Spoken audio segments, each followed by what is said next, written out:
அனைவருக்கும் தினம் ஒரு தகவல் சார்பாக இனிய வணக்கங்கள். இன்றைக்கி நம்ம பார்க்க போகிற பதிவு, நாளை ஆடி மாத தேய்பிறை பஞ்சமி. ரொம்ப சக்தி வாய்ந்த ஒரு நாள்.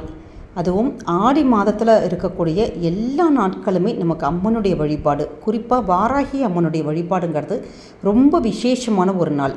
நம்முடைய கஷ்டங்கள் தேய்ந்து போகிறதுக்காக நம்முடைய வாழ்க்கையில் நாம் ஏற்றக்கூடிய இந்த ஒரு தீபம், எப்பொழுதுமே ஆடி மாதத்தில் செய்கின்ற ஒரு சின்ன ஒரு தீப வழிபாடு கூட உங்களுக்கு 1000 மடங்கு பலன் கொடுக்கும். ஏன்னா அம்பாளுடைய வழிபாடு அவ்வளோ ஒரு சக்தி உள்ளதாக இருக்கக்கூடிய ஒரு மாதம். அப்படிப்பட்ட இந்த ஆடி மாதத்தில் நம்ம செய்ய போகின்ற, அதுவும் நாளை செய்ய போகின்ற வாராகி அம்மனுக்கு ஏற்றக்கூடிய இந்த தீபமானது ரொம்ப சக்திங்க. அப்படிப்பட்ட ஒரு சிறப்பான ஒரு பதிவு பற்றி நம்ம தெரிஞ்சுக்க போகிறோம். பதிவுக்குள்ளே போகிறதுக்கு முன்னாடி சேனலை சப்ஸ்கிரைப் பண்ணாமல் பார்த்துட்ருக்கவங்க கண்டிப்பாக சப்ஸ்கிரைப் பண்ணிக்கோங்க. அப்போ தான் எங்களுடைய எல்லா பதிவுகளுமே உங்களுக்கு உடனுக்குடனே வரும். இப்போ நம்ம பதிவை பற்றி தெரிஞ்சுக்கலாம். நாளை ஆடி மாத தேய்பிறை பஞ்சமி வழிபாடு. நமக்கு பஞ்சமின்னு சொல்லிட்டாலே அது வாராகி அம்மனுடையக்கான ஒரு நாள். ஏன்னா அந்த நாளில் அந்த திதியில் நம்ம அந்த அம்பாளை நினச்சி நம்ம வழிபட்டோன்னா நம்மளுடைய கோரிக்கைகள் எதுவாக இருந்தாலும் நடக்குங்கிறது ஒரு ஐதீகம். அப்படிப்பட்ட ரொம்ப ஒரு விசேஷமான ஒரு நாட்களானது நமக்கு, அதுவும் ஆடி மாதத்தில் நம்ம வழிபடுறது. நம்ம இத்தனை நாள் நாங்கள் எதுவுமே வழிபடலாமா, எங்களுக்கு வாராகி அம்மன் பற்றிலாம் எங்களுக்கு நாங்கள் இது வரைக்கும் தீபம்லாம் ஏற்றுனதில்லை அப்படின்னு நீங்கள் இருக்கிறவங்க கூட நாளைய தினத்தில், அதுவும் இந்த குறிப்பாக எதற்காக நம்ம திருப்பி இந்த ஆடி மாதத்தில் ஏதாச்சும் ஒரு விளக்காச்சும் போடுங்க. நம்ம எதுக்காக சொல்கிறோன்னு கேட்டிங்கன்னா, நம்ம ஏற்றக்கூடிய ஒரு தீபமே நமக்கு கோடி புண்ணியங்கள் தேடித்தரும். எப்படிப்பட்ட பிரச்சனைகள், கர்மாக்கள் எதுவாக இருந்தாலும் தீர்ந்து போகும். ஏன்னா சக்தி வழிபாடுங்கிறது ரொம்ப நமக்கு விசேஷமான ஒரு நாள்.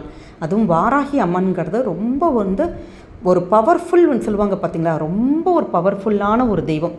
அப்படிப்பட்ட ஒரு தெய்வத்துக்கு நாளைக்கு, அதுவும் பஞ்சமி திதி. எப்பயுமே ஒரு மாதத்தில் வளர்பிறை பஞ்சமி, தேய்பிறை பஞ்சமின்னு சொல்லிட்டு 2 பஞ்சமி வரும். அப்படி நம்முடைய வாழ்க்கையில் இருக்கிற எல்லா நல்ல விஷயங்கள் நல்லபடியாக நல்லா அதிகரிக்கணும் அப்படின்ட்டு நம்ம வளர்பிறை பஞ்சமியில் வாராகி அம்மன் வழிபாடு பண்ணணும். நம்முடைய கஷ்டங்கள்லாம் போகணும், நோய் தீரணும், வியாதிகள்லாம் ஒன்றும் சரியாகணும் அப்படின்னு நம்ம நினைக்கிறவங்க நம்ம தேய்பிறை பஞ்சமியில் வேண்டிக்கணும். அப்படி நாளைக்கு வரக்கூடிய இந்த தேய்பிறை பஞ்சமியானது அம்மனுக்கு உகந்த இந்த ஆடி மாதத்தில் வந்திருக்கக்கூடியது ரொம்ப விசேஷமானது. இதில் நம்ம எப்படி நம்ம வழிபாடு பண்ணால் நமக்கு ரொம்ப நல்ல பலன்கள், நம்முடைய கஷ்டங்கள்லாம் தேய்ந்து போகணும், பிரச்சனைகள் தீர்ந்து போகணும். எந்த பிரச்சனைகள் எதுவாக வேணாலும் நாளைக்கு இருக்கலாம். நாளை தினம் நீங்கள் இந்த ஒரு தீபத்தை மட்டும் ஏற்றிட்டு வாராகி அம்மனே அந்த தீபமாக பாவிச்சு நீங்கள் சொல்லி பாருங்களேன், நிச்சயம் உங்களுடைய கோரிக்கைகள்லாம் சரியாகும்.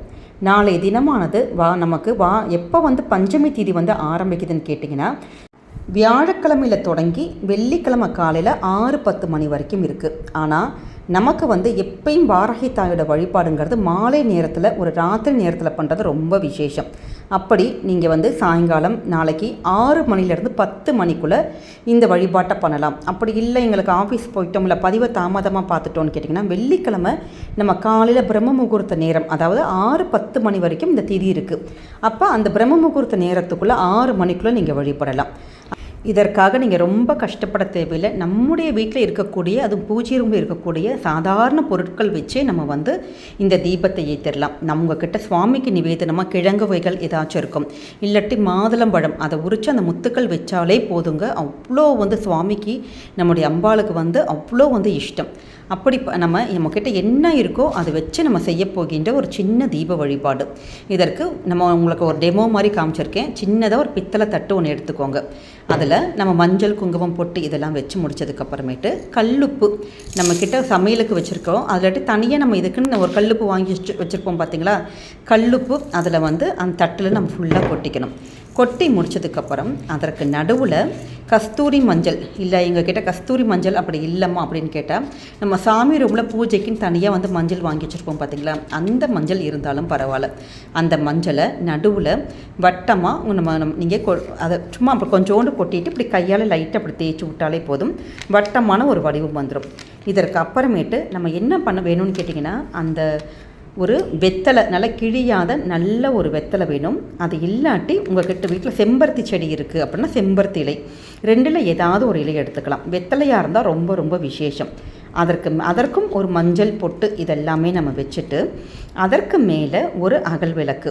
இந்த அகல் விளக்கில் நல்லெண்ணெய் இல்லாட்டி நெய் ஊற்றிட்டு மஞ்சள் திரி தான் போடணும். மஞ்சள் திரி அந்த இதை போட்டுட்டு, நம்ம இல்லைம்மா எங்ககிட்ட பஞ்சத்திரி வெள்ளை கலரில் நூல் இதுதான் இருக்குது அப்படின்னு கேட்டிங்கன்னா அதில் மஞ்சள் மட்டும் லைட்டாக நீங்கள் வந்து நம்ம துவச்சி விட்டுட்டோன்னா டக்குன்னு அது வந்து மஞ்சள் கலர் ஆயிரும்.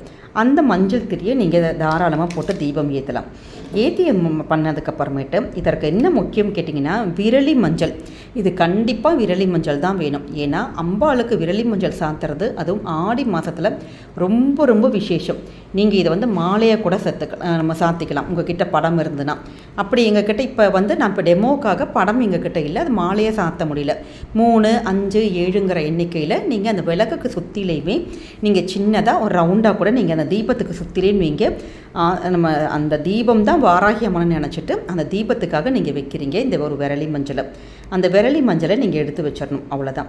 வச்சு முடிச்சுட்டு உங்கள்கிட்ட என்ன பூக்கள் இருக்கோ, செம்பருத்தி பூவாக இருக்கலாம், செவ்வந்தியாக இருக்கலாம், ரோஸாக இருக்கலாம், ஏதாவது பூக்கள் அந்த தீபத்துக்கு நீங்கள் வச்சுட்டு ஆத்மார்த்தமாக உங்கள்கிட்ட என்ன பிரச்சனைகள், உங்களுக்கு என்ன கோரிக்கைகளோ அதை மனசார வேண்டி இதை நீங்கள் கண்டிப்பாக செஞ்சு கொடுக்கணும், நீங்கள் பிரச்சனைகள் தீரணும் அப்படின்னு சொல்லிட்டு நீங்கள் வாராகி அம்மன் கிட்ட கேட்டு பாருங்களேன். அதுவும் தேய்பிறை பஞ்சமி ஆடி மாதத்தில் கேட்டு பாருங்கள்.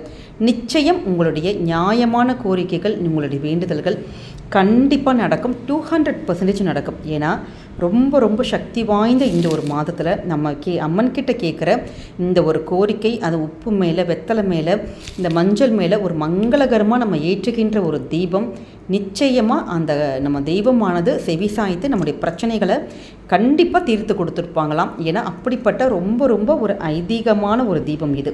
இந்த தீபத்தை அப்படியே நீங்கள் கற்பூரம், தீபதூப ஆராதனைகள்லாம் காமிச்சிட்டு உங்களுக்கு தெரிஞ்ச ஸ்லோகங்கள்லாம் சொல்லலாம்.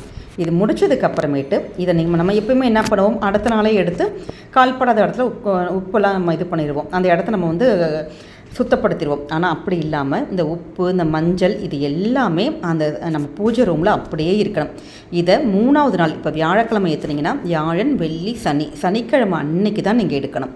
அதற்கு முன்னாடி நீங்கள் எடுக்கக்கூடாது. சனிக்கிழமை காலையில் நம்ம குளித்ததுக்கப்புறமேட்டு இந்த தாம்பாளத்தில் இருக்கிற கல்லுப்பு, மஞ்சத்தூள் இது எல்லாமே ஒரு பாத்திரத்தில் தண்ணி பிடிச்சி நல்லா கரைச்சிட்டு ஒன்று கால்படாத இடத்துல நீங்கள் விட்டுடலாம், இல்லாட்டி செடி இருக்குன்னா செடி இது பண்ணிடலாம்.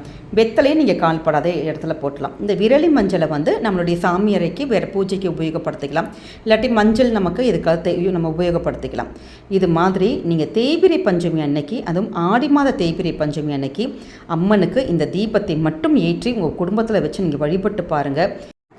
எப்படிப்பட்ட பிரச்சனையும் தேய்ந்து உங்கள் குடும்பத்தை விட்டு ஓடி உங்கள் குடும்பத்துக்கு நல்ல ஒரு சுபிக்ஷங்களும் ஐஸ்வர்யங்களும் கிடைக்குங்க. இந்த பதிவானது உங்களுக்கு நிச்சயமாக பிடிச்சிருக்கும்னு நினைக்கிறோம். பிடிச்சிருந்தால் ஃப்ரெண்ட்ஸ் அண்ட் ஃபேமிலி மெம்பர்ஸ்க்கு ஷேர் பண்ணுங்கள்.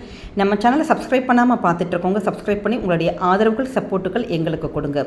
மீண்டும் வேறொரு நல்ல பதிவோடு உங்களை சந்திக்கிறோம். நன்றி, வணக்கம்.